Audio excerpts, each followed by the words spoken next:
എല്ലാവർക്കും വിജയിക്കണമെന്ന് വലിയ ആഗ്രഹമുണ്ട്. പക്ഷെ ഒരു പ്രശ്നമുണ്ട്. ആ പ്രശ്നം വിശദീകരിക്കുന്നതിന് മുമ്പ് ഒരു കഥ പറയാം.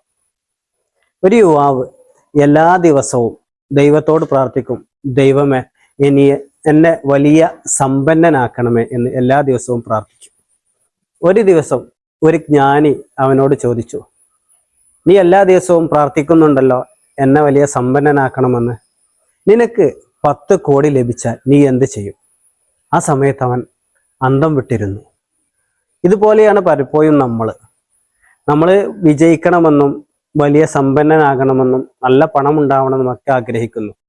അത് കിട്ടിയിട്ട് നമ്മൾ എന്ത് ചെയ്യും അതിനെ കുറിച്ച് നമുക്ക് വ്യക്തമായൊരു പ്ലാൻ ഇല്ല.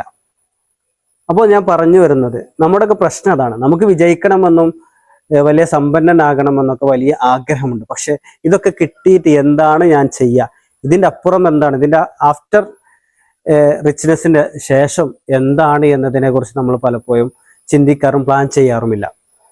അപ്പോൾ നമ്മൾ മനസ്സിലാക്കേണ്ടത്, നമുക്ക് ആഗ്രഹം മാത്രം പോരാ, സ്വീകരിക്കാനുള്ള മനസ്സ് കൂടി ഉണ്ടാക്കണം.